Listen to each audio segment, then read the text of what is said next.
All right, as Roger said, we are CBLH Design. My name is Ray Glover, and I'm going to be handling the first little bit of the presentation, and then later on, the presentation will be taken over by Jay Cho, and Max Hentosh is also on the line here from CBLH Design.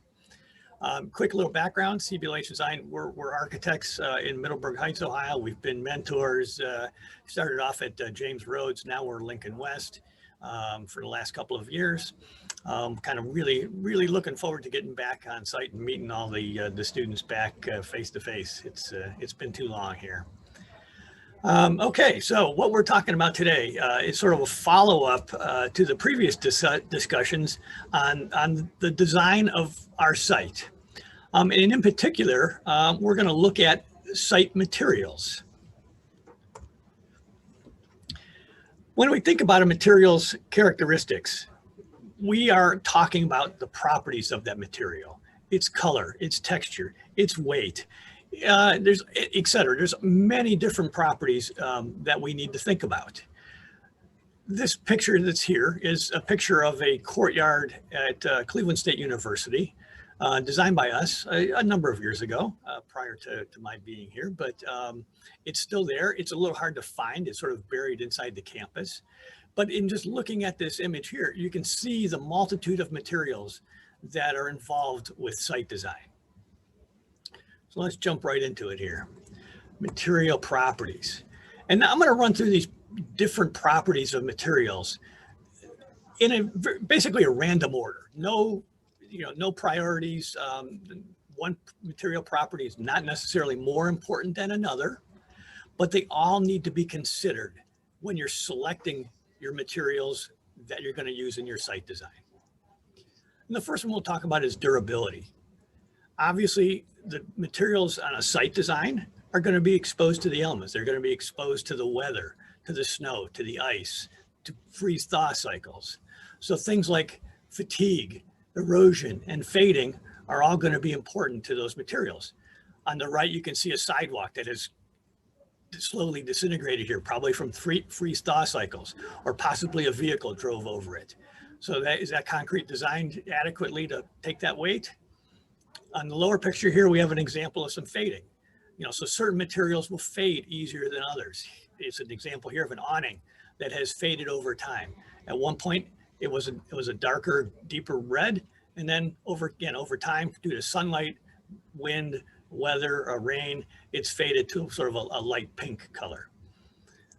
So again, durability of those materials are very important. Texture. Now, the texture of a material has several impacts. It's an aesthetic choice. You're looking at things. Do you prefer a rough surface, a smooth surface, something that's smooth and shiny? All of those things should be considered when you're selecting your materials. On the top right here, we have an example of different kinds of concrete block, one of the basic building materials used in construction. We have smooth concrete block. We have rough concrete block on the right. And in the middle, we have ribbed concrete block. All is basically the same material, but with three different textures shown here. On the left side, we have sort of, let's say, not quite paving materials, but maybe materials that might be suitable for a path. Same thing, all different kinds of textures. We have sort of smooth materials, sand, brick. We have coarser, rougher materials, mulch, dirt, gravel.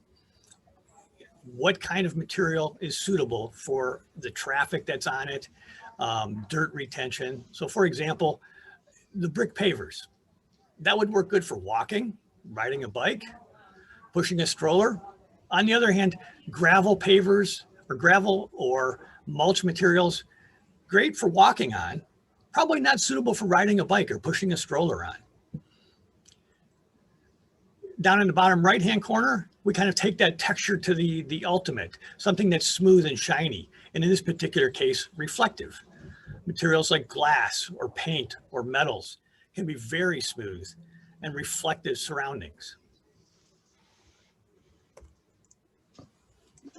Other material properties to consider would be environmental.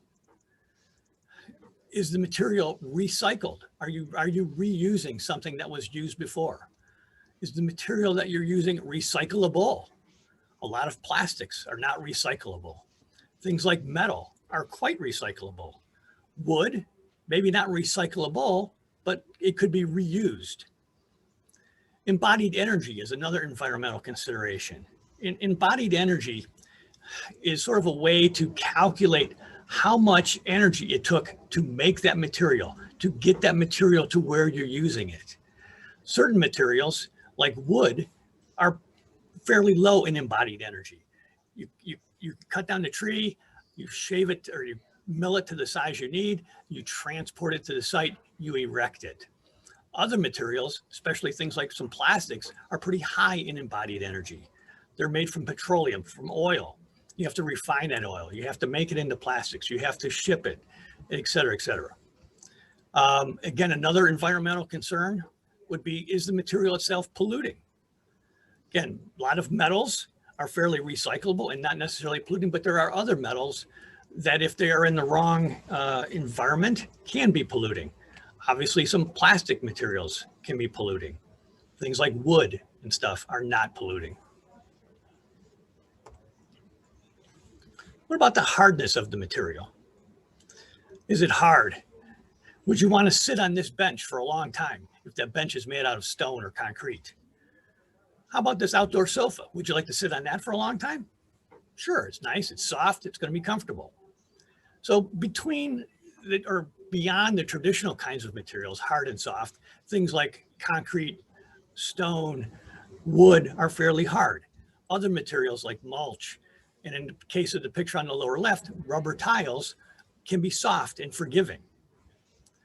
So think about where these materials might want to be used. If you've got a playground, do you want the playground floor to be concrete, something that's very hard if kids are falling off of swings and such? Or would you want to use a rubber tile or something like that, or mulch in a playground area where it's going to be much more forgiving if somebody does fall? Color of the material is an obvious choice, one of the things to be considered. This is just a sample color wheel showing the range of colors. The range of colors is probably about infinite though. If you're dealing with certain materials, again, wood, it's going to be various shades of brown. If you're dealing with paint finishes, the choices are infinite. You could pick any color you wish. Flammability of the materials. Again, certain materials, wood being a good example. Wood is flammable. If you're making structures out of wood, there's a chance they can catch fire and continue to burn. If you make structures out of stone or concrete, it's not going to burn.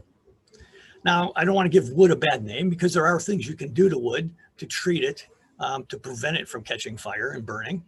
But a lot of times those involve some chemicals, which could be polluting, could be hazardous. So there's some things you need to consider there as well. Flammability, is especially important when you're dealing with the insides of building, because you're trapped in an environment you certainly don't want it to catch fire. If you're outside, you have a little bit more leeway, but again, it's one of those things that should really be considered. Permeability. That's the ability of the material to let water through it, in particular, in our context is what we're talking about here. And again, I'm going to show the picture of gravel and mulch and brick pavers that are set apart with some space in between. And these are special kinds of paver blocks that have dirt in between. So all these materials are permeable or porous. They will let the water flow through them and absorb into the soil below. We've been talking about bioswales and what to do with water that comes off of parking lots. In last week's discussion, we talked about sewers and what has to happen to the stormwater that comes off of the building, comes off the parking lot. Well, if you use some of these materials, there's less to deal with because the rain will go through them and into the soil below. There are even concrete blocks that are porous that let the water through them.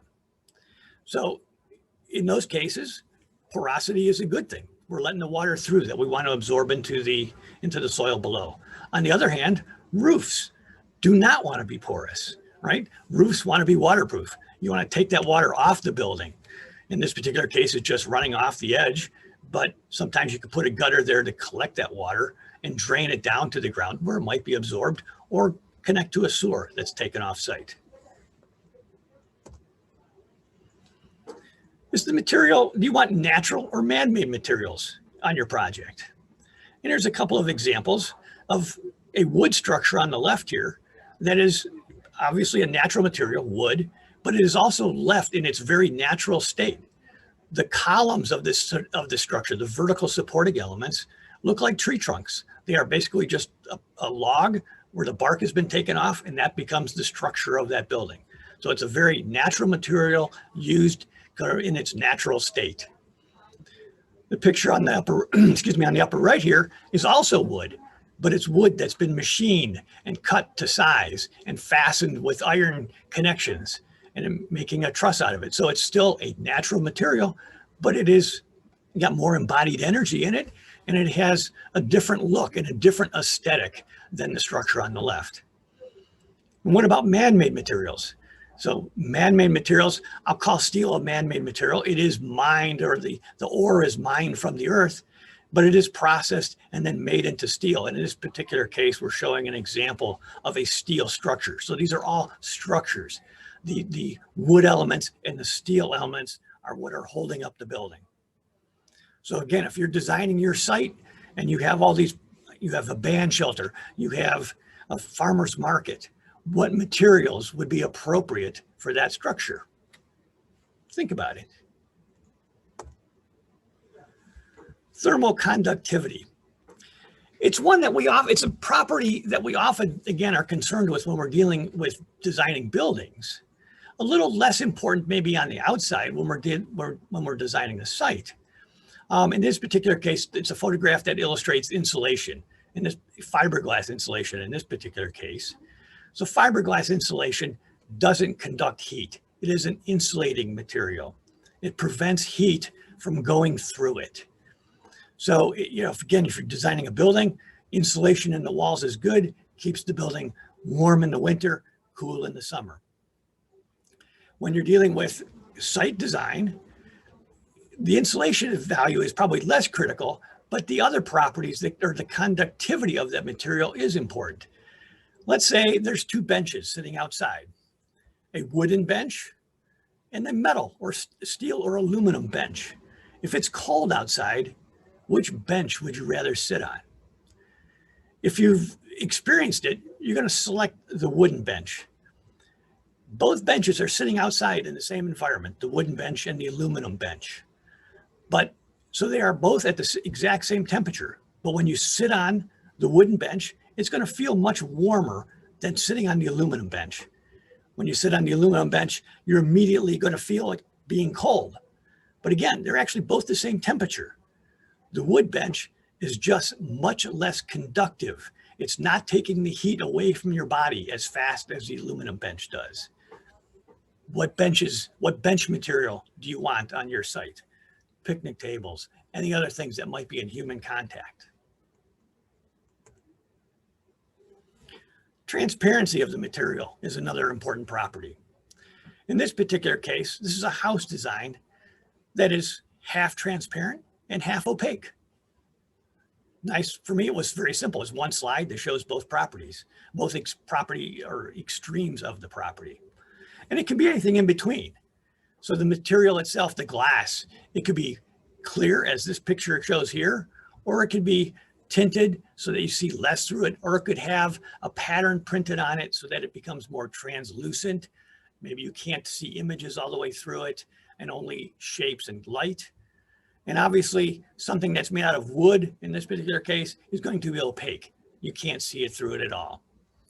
Again, think about your project, your farmer's market. You want those, or your band shelter, or your building that if you're building residential on the site, what do you want that building to be built out of? Do you want to be able to see into it and through it? Or do you want to provide some privacy with some opaque materials? Material properties, another one is weight. The weight of the material itself. Again, when you're dealing with a building design, much more important than it is for site design. But we're going to discuss it anyway because it's still something to think about. Is it In this particular case, the picture on the upper right here is showing a wood framed house construction. Wood itself is fairly light. And if you look, the house is not built out of solid wood. It's built out of what are called studs and rafters and joists, basically sticks that will be covered with a skin material. So the overall construction is going to be very lightweight. On the lower left is a concrete building. By definition, that concrete is going to be solid. It's going to be a foot thick in some places. That building itself is going to be very, very heavy. Certain materials by their very nature are lighter than other materials, but also the way it's constructed can determine if that structure is light or heavy. Finally, can you think of any other properties of materials that we missed? I think we hit most of them. If there's something else, send us a chat. If there's something that you think that we missed that's important. And then I want to leave you with this last question. What properties do you think are important to your site design? I ran through a whole bunch of properties here, like 10 or 12 properties, fairly quickly. They all will not have the same importance. Some will be more important to you than others. Think about those, because we're going to go on to the next phase.